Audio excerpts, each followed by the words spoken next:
Hi friends, welcome back to my channel. இன்னைக்கு நம்ம பார்க்க போகிறது குயிக் செட்டிநாடு சிக்கன் சுக்கா. வாங்க பார்க்கலாம். முதல்ல அடுப்பில் கடாய் வச்சு கடாய் நல்லா ஹீட் ஆன உடனே 4 டேபிள் ஸ்பூன் நல்லெண்ணெய் சேர்த்துருக்கேன். எண்ணெய் நல்லா ஹீட் ஆன உடனே 1/2 டீஸ்பூன் ஆஃப் கடுகு, உளுத்தம்பருப்பு, ஜீரகம் இது 3 சேர்த்து நல்லா பொரிஞ்ச உடனே 2 மீடியம் சைஸ் வெங்காயத்தை நீளமாக கட் பண்ணி வச்சுருக்கதையும் சேர்த்துக்கோங்க. இப்போ இந்த ஆனியனை எண்ணெயில் நல்லா வதக்கி விடுங்க. கருக விட்டுறாதீங்க, அதே மாதிரி செவக்கவும் விட வேணாம். லைட்டாக அந்த ஆயில் வெங்காயத்தோடு சேர்கிற அளவுக்கு வதக்கி விட்டால் மட்டும் போதும்.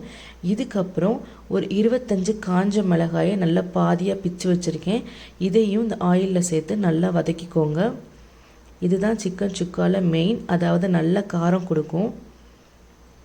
இதுக்கப்புறம் ஒரு பெரிய பல்லு முழு பூண்டை அப்படியே தோலோடு இடித்து ஒன்று மண்ணா வச்சுருக்கேன், அதையும் இதோட சேர்த்துக்கிறேன். இப்போ இது 3யுமே நல்லா கிளறி விடுங்க, அதாவது இந்த ஆயிலில் நல்லா வதக்கி விடுங்க. கண்டிப்பாக நல்லெண்ணெயில் செஞ்சு பாருங்கள் ஃப்ரெண்ட்ஸ், ரொம்ப நல்லாயிருக்கும்.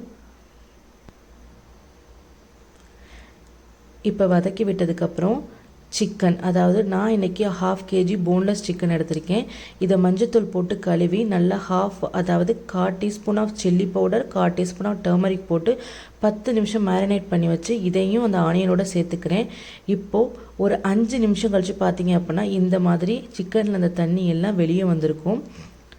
இதை ஒரு வாட்டி நல்லா கிண்டி விட்டுட்டு இதுக்கப்புறம் ஒரு 1/4 டீஸ்பூன் ஆஃப் மஞ்சள் தூள், ஒரு 1/2 டீஸ்பூன் ஆஃப் சில்லி பவுடர், ஒரு 1/2 டீஸ்பூன் ஆஃப் முழு பெப்பரை நல்லா இடித்து வச்சுருக்கதையும் சேர்த்துக்கிறேன்.